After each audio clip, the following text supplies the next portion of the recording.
Welcome to Grammar Load, and I want to talk a little bit about Xbox just in general because we've seen the Xbox console prices go up. So Microsoft, it seems like that they're just wanting to make money, and that's it. And then we're also seeing Game Pass prices increase, and people wondering where that's going to be going forward. Then we also have what's going to be happening in next gen. Now, where do you want to start? I'm guessing we're going to start with the console price increases and Game Pass price increases. We're going to kind of combine those. Now, to me, Microsoft probably, and it looks like, Moore's Law is dead to report this, that I think they reported this, or at least others have as well, is that there's no more making of really the Xbox One. I'm guessing that there might be some limited stuff. They're not just pouring a ton of money into making a whole bunch of them, right? Costco and even Sam's Club here in the United States, which are, they buy a lot of inventory at once, and then, because they're warehouse stores, and they're not no longer selling them as well. So my guess is that this is kind of, if you're in the cycle to buy a console right now, one question, why are you looking right now? But maybe wait a little bit, or you're going to computer if you want to be in the Xbox ecosystem. That's my suggestion. That's what I'm going towards.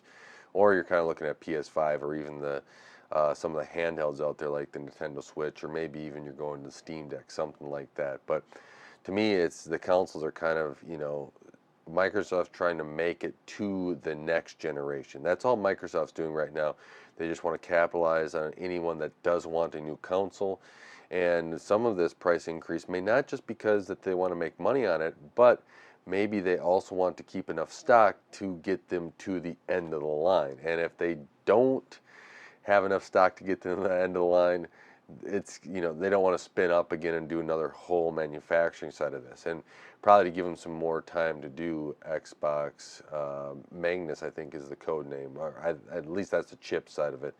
We'll see what that, as more comes out, where that is. I think that this is just part of the progression of the cycle side, and Microsoft's trying to figure itself out with all this money that they put into Activision Blizzard King, to ZeniMax, right, and all these games. I'm sure Amy Hood, the CFO of Microsoft there, if I remember correctly, she wants to see profitability.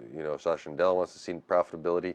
And a lot of these times they're looking right away to see where this profitability is, instead of taking a look at it and being like, you know what, we also have to build the brand so that we can be more profitable in the future. I think sometimes here we're seeing a lot of these financial officers, especially looking at companies that are bigger and are working on their stock price every single day, more concerned about that than innovation.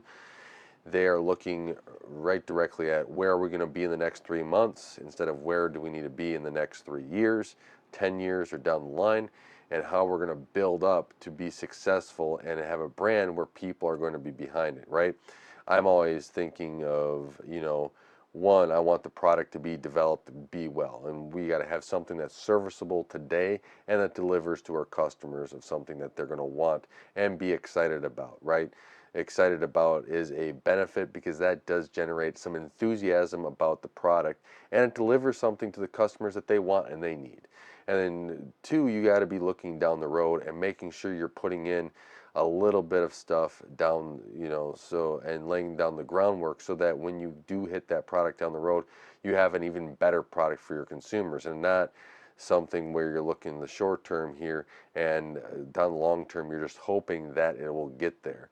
And I think that's where Microsoft is right now. They're just looking the short term. Maybe they're seeing Game Pass as a long-term play now, and we'll get into that here in a second. But from the console side of things, I really think that they're just looking very, very short term.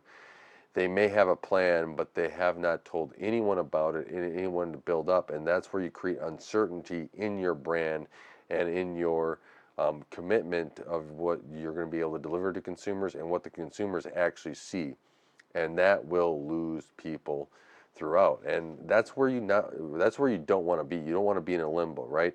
If you're doing something and you're doing these price increases and changing things with Game Pass and stuff, you're losing people that are supporters of your product that means that you are not communicating very well and you do not have a visionary plan for your product.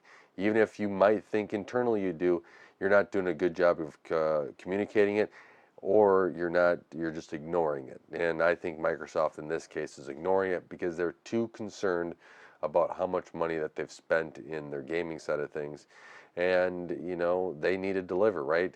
Call of Duty, Black Ops 7, right, needs to deliver against Battlefield 6, and Battlefield 6 looks really good. It's done a really good job here on getting the beta out and getting people excited about it. They need to deliver against that, and create that. And I think that's why Microsoft did increase the price of Game Pass. Now, Pass price, I saw this on WCCF Tech today, which is pretty good. This is a Reddit post too, but it seems in some countries where you cannot increase do automatically increases of the price um, of the subscription, means that there's products out there, there's areas where this will not be able to be increased. Now that will without the user consent. So the user has to consent to the price increase. This is going to be an interesting one because if you already have it, I think you holding on to it then, and as long as you play games, is a great deal, right? Very good deal. If Microsoft is stuck delivering you exactly what you're paying for and delivering in that package, you're going to have a pretty good deal set up. And we'll see, if you're one of those countries that it is, hey, my price is staying, put it in the comments below because I actually want to know to see how much it is. I don't have Game Pass anymore to see if mine would be there. I stopped my Game Pass a long time ago when it was when I ran out of my $1 um, Game Pass. You know that conversion of your Xbox Gold to Game Pass. That's the last time I've had it, and I've only just redeemed the free ones when they come around. Right, I have not put many more money into it because as much as I want to play games, right? My family comes first. Wife, kids, they take a lot of time, and I want to put time into them. So that's first. But then when I get a chance to play games, it's usually something I've bought, just because I got a backlog. I have a friend that plays a lot of games. He suggests them. I got Borderlands 4. I still need to test, and so it's all this other stuff where it's just like, yep, I'll just do that first, and then we'll go from there. So this is one of those where their price increased to $30 a month. I get where they're doing this, right? Because they're trying to make up, and they have certain things, and that they want to sell enough of their games. So day one Game Pass games, right? You need to, I think, be on the ultimate side. If you're on the premium, you cannot get really the top of the line, the day one games. They come later, and if that's something you want, they want you to then go buy the game. Now there's a Bloomberg article which was like Microsoft lost like 300 million on Call of Duty, the last Call of Duty, which, okay, did they actually really, right? You got to run all the numbers. Was there enough gain in Game Pass to make up for that, right? That 300 million that they say lost in, just all the sales of just the game directly. I don't know, right? Microsoft maybe has some correlation, but it points to that Microsoft, since they adjusted these prices right before Call of Duty Black Ops 7 comes out, that what, they have some of this pricing concern already, and they knew that it's not perfect, and so they're trying to scale up and make more money on this. Now, can they do that? They need to make a business model that is viable for themselves and the consumers, right? Is that Game Pass? I think that there's going to be some level of Game Pass because I don't know if Microsoft wants to even admit that they whiffed on Game Pass. I think that they keep saying it's profitable, whatever that means, right? Is it profitable to operate? Okay. Is it profitable to pay everything out of Game Pass? Okay. Is it profitable to design a whole bunch of games out of Game Pass? Where does it end, right? There's 1,000 different questions for this. Is it, good to pay all the indie developers on what this is? There's a lot. There seems to be a lot of game discovery. I know some people say that they wouldn't have played games if it wasn't for, and I'm in that group where, since it was on Game Pass, I actually tried out some games I would have never bought, and that's when I had it for, again, dirt cheap, and I had a little bit more time to play games. And this was more on the console. I did do some on the computer, but as I'm looking at this, Game Pass I think is becoming more of just they want the cloud gaming. I think them adding in a cloud gaming tier that is maybe even free to get people into gaming might be a huge help. Maybe that is an option here for a lot of their devices, but even a console type device that they can actually have some benefits from, right? The cloud gaming tier. I've tried out cloud gaming. I've not played all too much. I should say I did try out cloud gaming back a little while when they were first coming out with it. It wasn't horrible. It's not something I would always play, right? It's something where in a pinch I was just trying to test it out, in an area where I didn't have my computer or console or laptop, and you play it off the phone. I think it worked pretty well. I was impressed with it back then with how it worked. It's not going to be the super fast, amazing graphics type stuff. It's going to, have some latency issues there. I've ran into those, but it's serviceable. And if you throw ads in there, that's maybe some way you can get people into that Game Pass ecosystem, and that wouldn't be a bad option for Microsoft. Maybe that's the play here. But these are things that Microsoft I still think need to iron out. They need to do a much better job at communicating with their Xbox fans and just gamers in general here. Um, Back when Microsoft was trying to buy Activision Blizzard King, I had very much concerns about if Microsoft's going to be able to keep up doing the development side and delivering on games that we want to see.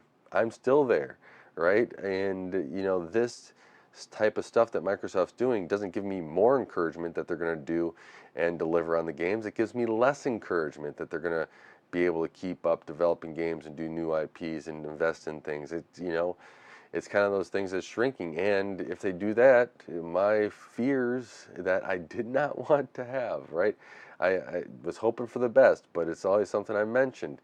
Microsoft would continue to shrink a lot of the stuff down that they bought with Activision Blizzard King and make it a shell of itself and really not give gamers kind of what we, were having with Activision Blizzard King, which was, more development or developing games and delivering them to here, and they could have had more or whatever, would come to fruition, and it would be a horrible buyout for the whole game industry, I would think, as a whole. Yeah, I, I just don't. I want to see the good in it, right? I want to see the best, but you got to put that out there as well. So that's one thing I was thinking about, and so this is, this coming up here of how Microsoft is going to take a advantage of what they've done to really make sure that the Xbox 3 to 5 years down the line is working well. I think they got to take a good look and really start delivering and communicating, delivering the information to users. I get it. You don't want to go your plans, tilt your hand, but really show that you're committed to the gaming side of things, because what you've done so far, from what I can tell, what I'm reading and what I'm hearing from others, is that you've really eroded what people think of you in the gaming industry, and you're making people walk away from you. I think that you know the uh, the person inside of me that wants to part of me inside of me that wants to see Linux gaming take off and kind of move away from Microsoft is really excited, because while Microsoft may still try to force their stuff, I think what they're doing is opening up a huge opportunity for Steam and other bad sites out there. That's a pretty good Linux distro for gaming as well, and I've done some Pop! OS that was pretty good as well. And you start doing these things where you enable these users to be like, you know what, I'm going to try Linux. I'm going to do this. And if that's the case, guess what's going to happen, Microsoft? You're going to erode Windows more, because you start losing the gamer, and games can just be played there, which I'm all for. If they can figure out all the anti-cheat stuff and everything else, well, one, on Linux, you hope a lot of that stuff goes away. But you kind of go off that, maybe GOG, work with GOG and do that, and help them out, making sure that everything's working across there, because they sell some games, and if those can all then work on Linux as well, you kind of start creating a pathway that I think would be very, very good for Linux gaming to start taking off. And while this isn't a whole Linux gaming type thing, one of my plans is that I want to build a machine here that just, replaces my Xbox. Well, again, I'm talking about this. We'll get there one of these days. And we just set it up. We put SSD with Linux on it. We put an SSD with Windows. We start running, comparing games and stuff like that, seeing how well it works. And maybe, eventually I'm just going to start switching over stuff. And that's where Microsoft, their vision of what they're communicating is not going to be very well. Now let's jump in while I've been talking here for a while and jump into the next gen consoles. Now, listen to Moore's Law is Dead. They just came out with their his podcast, weekly podcast, and I am blanking on the name. I do apologize for that because I listened to it. It's a good podcast, actually. Him and his brother, and then he brings in every other week. He brings in a guest, which does, they talk about a lot of stuff, I find interesting. And now it's going to drive me insane that I'm forgetting that, of course, right? But it'll come to me, hopefully before then. But you never know. But they were talking about Magnus, and he was talking about, yes, AMD says that they're still in development of it and everything else. And I fully see that this is that they're going to develop it. They need something, right? Whether it's a bridge console or it's a chip that is, something you can throw into a build, have a computer or something like that. I think they need to have something that is going to move the industry that they want in the direction they want. So what I mean by that is, let's say they want it to be a PC in the future. They want backward compatibility to be on PC and everything else, but it's like an Xbox mode or whatever else. They want that chip to be enabled, and let's say it's an APU where you can go buy that and put it into your own system or whatever else. Let's say they want third-party console makers to start making consoles. Let's say an HP, Dell, MSI, Asus, anyone else out there, right? That makes a lot of sense, and I think that would be a good transition to see and get the Xbox console into where they kind of want it. Maybe they as much as they scrapped and screwed up Surface, the division, and made that a flaming junkyard. Let's put it that way. Family friendly here, and flaming garbage, and they should maybe have like a high-end Xbox, right? Or like a custom Xbox, very low quantity, might be expensive, but might be the premier device, right? And then everyone else, where it still may be same specs or something, maybe they do a couple things different here and there, design-wise, maybe price-wise, depending upon what they do.